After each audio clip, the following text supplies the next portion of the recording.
Le Rassemblement national, la parole est à Monsieur Catto.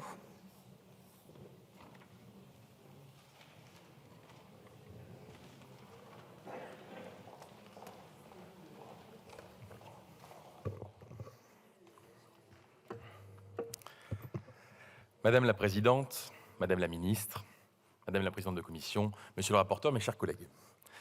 Dans son autobiographie poétique, Une saison en enfer, Arthur Rimbaud parle du travail par ces mots. La vie fleurit par le travail. Je souhaite que nos débats d'aujourd'hui soient éclairés par ces mots, qui nous invitent tout d'abord à nous questionner sur la valeur et le sens que nous souhaitons donner au travail. À titre personnel, je perçois le travail non seulement comme un moteur de réussite, mais aussi comme un vecteur d'épanouissement personnel et social. C'est pourquoi je suis persuadé, tout comme l'ensemble de mes collègues du Rassemblement national, que chaque Français doit pouvoir trouver un emploi et ainsi travailler dans notre pays. Et si le gouvernement ne parvient pas à réaliser ce souhait, il en va alors de la responsabilité du législateur, notre responsabilité, de trouver des solutions pour y parvenir.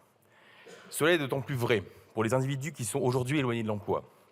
Je pense que nous sommes tous ici d'accord pour dire qu'il est impératif que des mesures soient prises pour permettre à ces derniers de trouver le plus rapidement et le plus simplement possible un emploi stable et durable.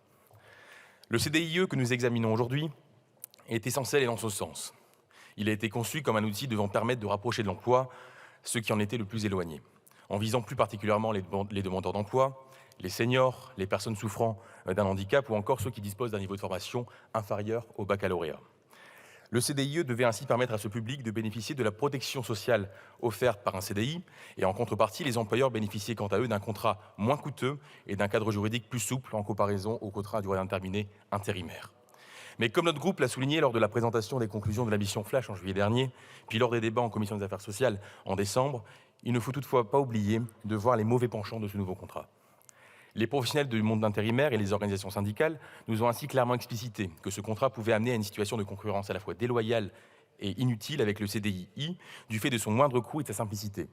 Mais il ne faut pas oublier que si le CDI est plus complexe et plus onéreux pour les employeurs, c'est parce qu'il résulte de plusieurs années de concertation et de négociation entre les différents partenaires sociaux de notre pays.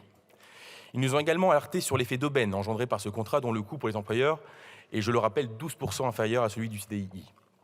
Cette différence de coût s'explique notamment par le fait que les employés ne bénéficient ni de primes de fin de contrat, ni de régime de prévoyance, ni de mutuelle, ni des avantages liés au CSE, ni du mécanisme de partage de la valeur.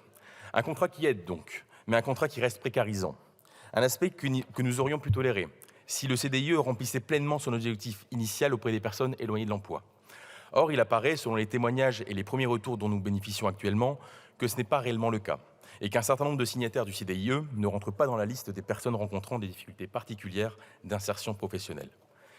C'est ce qui nous a poussés, au Rassemblement national, à nous opposer en commission à la généralisation de ce dispositif et à demander plutôt une simple prolongation dans l'attente de plus d'informations sur ce contrat. Nous avons été heureux de voir que cette demande de bon sens ait été acceptée. Mais nous nous interrogeons aujourd'hui sur la volonté que vous avez, monsieur le rapporteur, de prolonger l'expérimentation jusqu'en 2028.